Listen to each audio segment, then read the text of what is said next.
नमस्ते शारदे देवी वीणा पुस्तक धारणी विद्यारंभम कर्ष्यामि प्रशंसाभूः सर्वदा। विद्यानी देवी मां शारदाना चरणों में वंदन करूं। जे शिक्षकोए मेहनत करीने तमारा बाळकोना उज्जवल भविष्यना निर्माता बनવાનો પ્રયત્ન કર્યો છે એવા શિક્ષકોને અભિનંદિત કરું।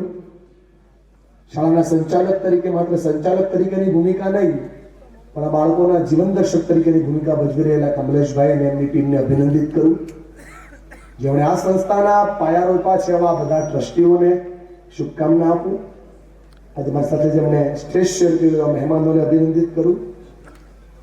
આજના નાતાલના દિવસે પણ જે પોતાના બાળકો માટે સમય કાઢીને ઉપસ્થિત થયા છે એવા આ સદીના સાચા સાન્તાક્લોઝ એટલે કે માતા પિતાને ઊંચા ભાવ સાથે અભિનંદિત કરું।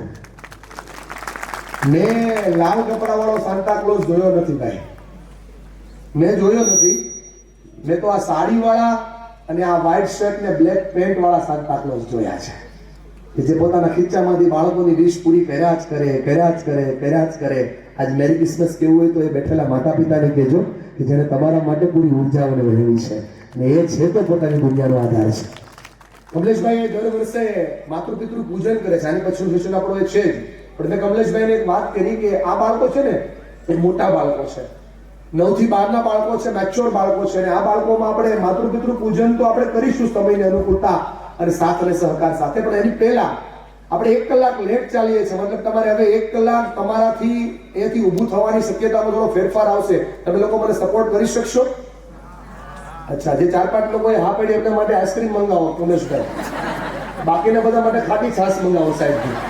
બાકી તો શું થાય, બાકી કઈ થાય નહીં। અને આ દુનિયામાં મારી વાતને સમજો ભાઈ, મને બોલતા હતા મોટિવેશનલ સ્પીકર ગમે કોઈ મોટિવેશનલ સ્પીકર આપણને કહે તો, પણ હું મોટિવેશનલ સ્પીકર તરીકે આજે અહીંયા આવ્યો નથી।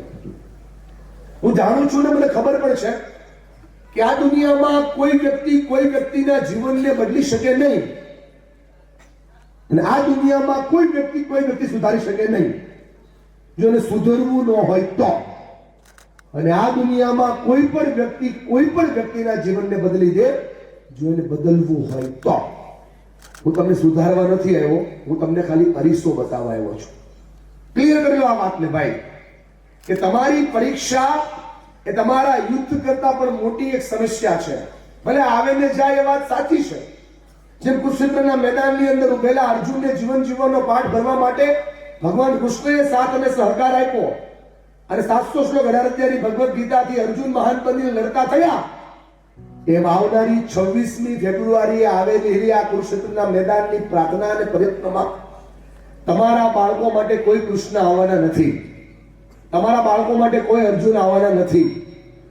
એ પરીક્ષામાં એ રણભૂમિમાં તમારા બાળક કૃષ્ણ છે, તમારા બાળકો જ અર્જુન છે, એને જ ઘડાવવાનું છે, એને જ લડવાનું છે અને એટલા માટે આજે વિજય ભવનના આશીર્વાદ આપવા માટે આપણે બધા ભેગા થયા છીએ।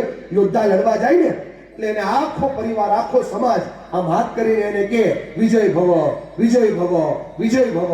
આજે આપણે આપણા બાળકોને આશીર્વાદ આપવા માટે આવ્યા છીએ।